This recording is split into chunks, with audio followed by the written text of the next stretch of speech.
Perched on a hill overlooking the town of Downpatrick, there's a building that's steeped in legend, scarred by war, and was literally reborn from its own ruins.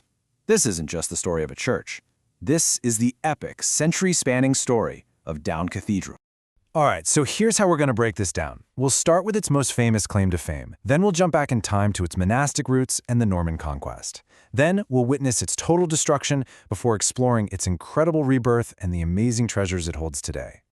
For millions of people all around the world, Down Cathedral is really known for one reason and one reason only: its connection to the patron saint of Ireland himself. Yeah, this is the image that comes to mind for so many, isn't it?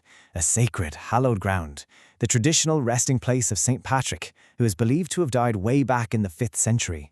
You know, that connection alone has made this hill a hugely important site, both historically and religiously. But here's the thing. That legend, it's really just the very beginning of the story.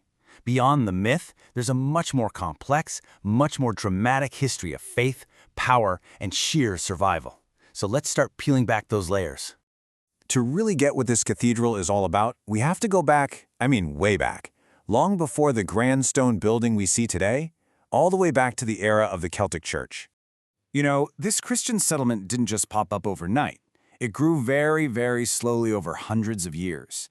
It started with early bishops like St. Fergus and monks living in simple wooden huts.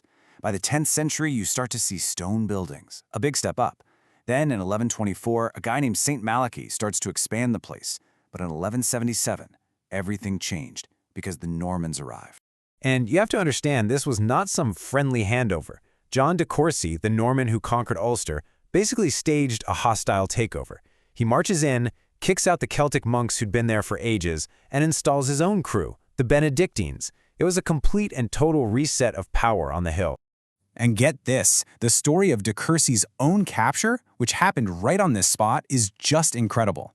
The great conqueror was ambushed at the cathedral, and according to the stories, even though he was unarmed, he managed to grab a weapon and just went to town, taking down 13 attackers before they finally overpowered him. It's like something out of a movie, and it gives you a real snapshot of just how violent and turbulent these times were. But after all that building, all that conflict and worship, the cathedral's story was about to take its darkest possible turn. For centuries, this magnificent place was simply left to fall apart. The final nail in the coffin came in 1541. As part of a huge religious shakeup happening across the kingdoms, the Benedictine monastery at Down was dissolved. The monks were gone. And with no one left to take care of the building, it was just abandoned. Just think about that number for a second. For more than 2.5 centuries, a quarter of a millennium, the great cathedral was a roofless ruin on the hill, open to the wind and the rain. For generations and generations of people in Downpatrick, it was just that romantic, crumbling landmark on the skyline. But that wasn't the end of the story. Not even close. From those very ruins, a new cathedral would eventually rise, thanks to a huge effort to bring it back from the brink of disappearing forever. The big turning point was this piece of legislation, the Down Cathedral Act of 1790. This act, passed by the Irish Parliament, gave the official green light and, crucially, the money needed to start the enormous task of rebuilding. The initial grant was £1,000. Now that might not sound like much today, but back in 1790, that was a significant chunk of change. It was the seed money they needed to get this incredibly ambitious project off the ground. As you can see from this timeline, the rebirth was, well, it was not quick. It took nearly 30 years from passing the act until the cathedral could finally reopen for services in 1818. And that amazing tower? That took another 11 years after that. It just goes to show you, rebuilding a centuries-old ruin is a slow, painstaking process. So today, the cathedral isn't just a restored building. It's a treasure chest. It's packed with artifacts that connect us directly to its long and really layered past. Inside and outside its walls, you can find these tangible pieces of its history, from the famous stone marking St. Patrick's grave to ancient fonts and crosses that somehow survived all those centuries of ruin. The past is literally everywhere you look. But let's clarify something about that famous grave. The massive granite boulder that marks the spot, it was actually placed there in the year 1900.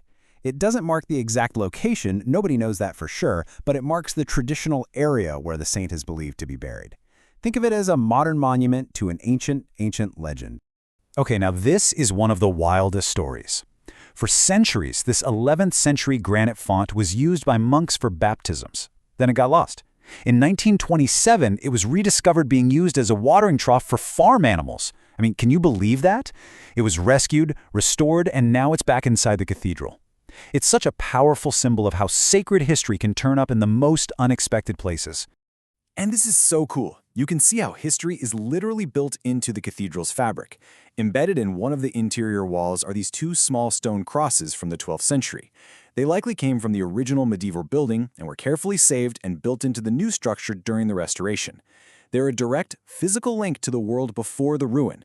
So, after tracing its incredible journey, from a Celtic monastery to a Norman stronghold, from a desolate ruin to a resurrected place of worship, you have to ask yourself, what is the ultimate story of Down Cathedral? Maybe it's a story of pure resilience, a testament to the idea that some places have an enduring power, a meaning that can survive just about anything.